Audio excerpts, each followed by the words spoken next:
Greetings everyone, welcome back to Blade Bias. Today we are in, things are looking a little bit different. I'm calling it the new space but same place because I have rearranged so much stuff down here. I can walk over here and it's not full of a bunch of like couches and stuff. It's like my beanbag and leftover stuff from my apartment, which is pretty cool. But now I have this whole area, including a dedicated place to finally have Balisong related stuff instead of that little thin desk that went like all the way down here and was always cluttered. Now I have space here for the computer, space here for Balisong stuff, which means I can actually do proper unboxings, not on my bed this time. And today we have a box from big old question mark. I don't know. I have no idea, so I'm recording before I even open it, just in case it's someone that I agreed to give like entire first impressions to. My Slifty is struggling on this tape a little bit. Normally it doesn't. Granted, I probably need to sharpen this thing a little bit. Alright. Oh boy, I had a feeling about this, so I really did have no idea what this was going to be. But just in case, I pulled it up on my monitor over here. We have a package from LDY. Yet another one. And this one was provided for free for the purpose of these videos. Get that disclosure out of the way. Unlike my Orion, which I am still making a follow-up video on, don't worry. Which I purchased myself, thanks to you guys. So, this looks like it is going to be... Dun, dun, dun, dun, dun, dun. Gosh, he's really in there.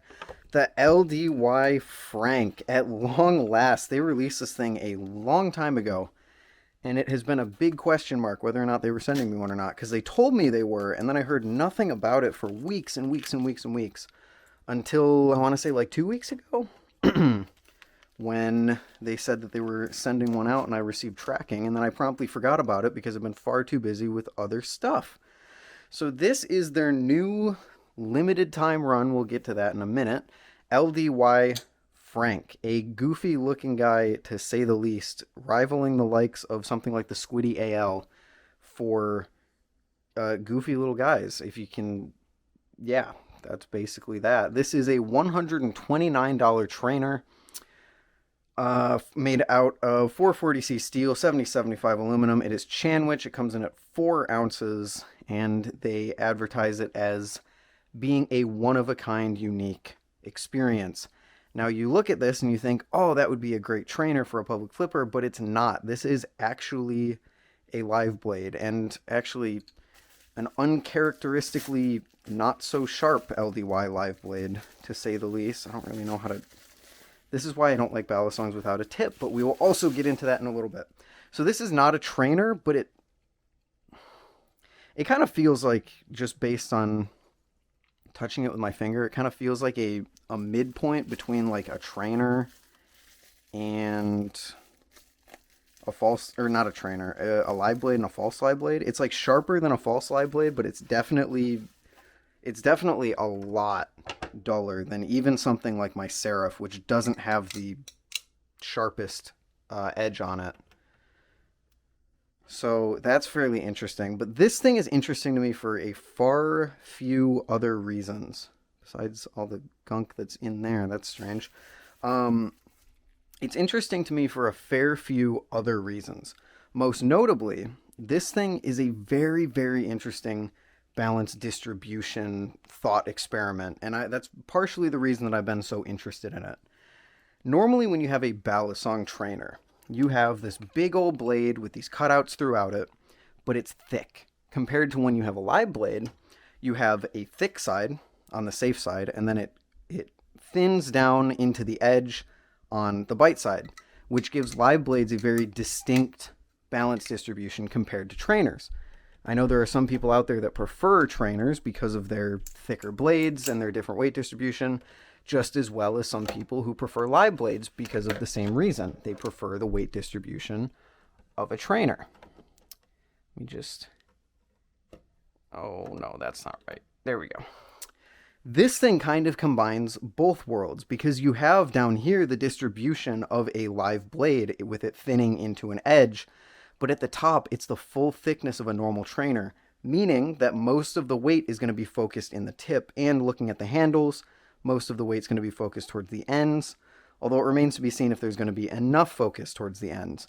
I always expected Frank would be tip weighted, but it really came down to how they were going to weight the handles to balance that out. And I actually snuck a peek in there. It also says Ethan in there, which is super cool. So I think that's the Frank. She's a very blocky. This is actually Chanwich. I thought the Frank was Sandwich for the longest time, but it's actually a full-on Chanwich.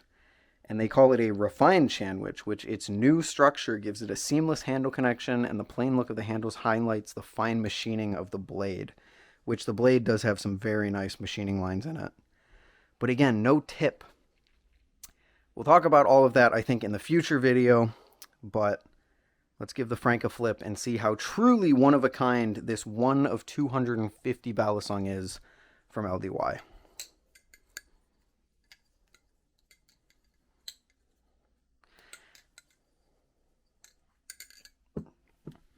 You're also going to have to forgive my flipping because I have not flipped in, well, how long has it been since I uploaded? 2 weeks? All right, interesting. So it seems like I was right on the money. I mean, I don't know how you couldn't be. Frank is extraordinarily tip-weighted. In fact, this would be a balisong that I would look at to kind of show people what tip weight really can feel like. It's that weight that carries the blade so well in the fans, but can also kind of make it feel a little bit sluggish getting into the fans, since you are trying to push around all of that weight when you start the fan, which can be a little harder to do than some other blades because the tip weighs less on these other blades.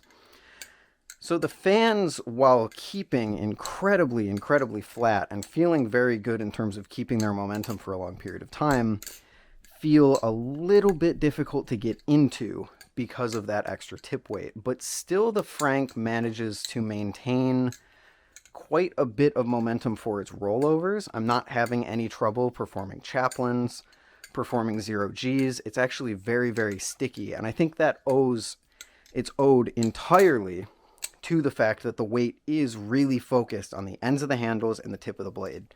Usually that combination, which I like to call outer weight, because the weight of the handle and the blades, the weight of the overall balisong, is pushed out to the outer edges of the balisong.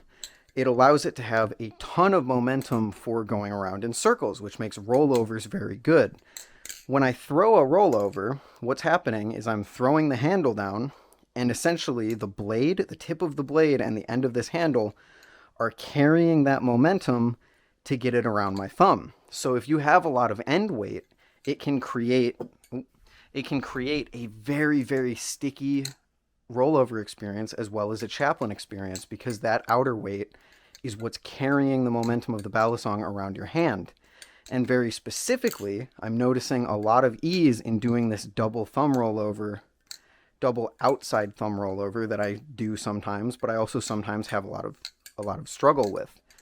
In fact, if I try and do the whole combo off of that I usually do, transitioning down into my underhand, that is one of the easiest balisongs that I've ever done that on.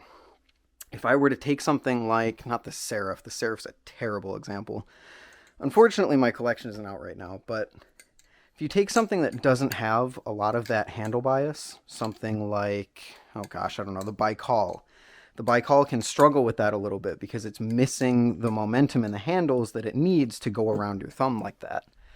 And this, despite having so much tip weight, I'm feeling actually pretty good about performing all of those handle bias based tricks. And it sticks incredibly, incredibly well. This is a reason that I love outer weight so much. Because it fans well, because you have that tip weight, but it also rollovers well because you have that end weight of the handles. It's a really, really solid experience. Chaplains feel good, 0Gs feel good. Zero G's feel very good, actually. I have a lot of faith that the Frank isn't flying off because it's flying off. It's flying off because I'm doing something wrong. Really, the main hang-up that I'm having is very angular handles, which do not provide the greatest amount of grip in the world. I would say it's grippier than something like their Orion, which is strange. And it's definitely grippier than something like a Vulp, but still not, the grippiest thing that I've ever tried. Take that with a grain of salt. I'll compare that as I flip this thing a little bit more over the coming days. But sound test. Feels like mine actually might be binding up a little bit. Yeah. Yeah, we got a little bit of bind in the side swing there. Do we have... Oh, we just have bind straight up. So out of the box, not the best. Which actually could be responsible for the little bit. Let me not ruin my brand new desk. Could be responsible for a little bit of the weirdness I'm feeling with the fans, because the handle, wow, that's in there. The handle is physically locking up when I go to fan it. Let me get a more suitable bit for the job.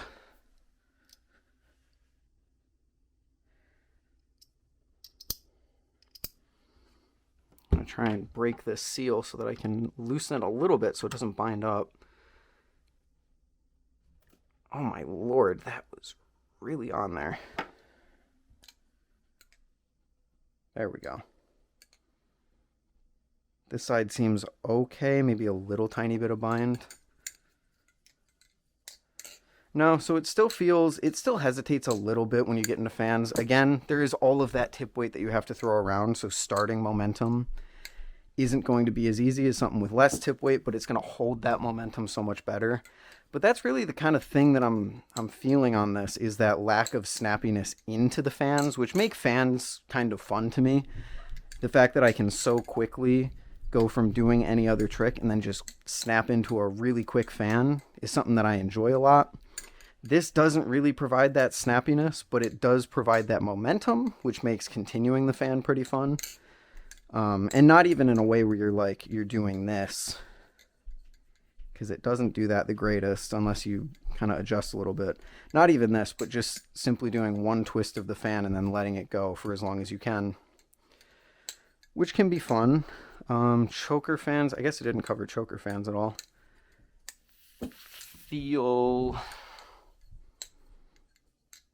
Yeah, they feel good.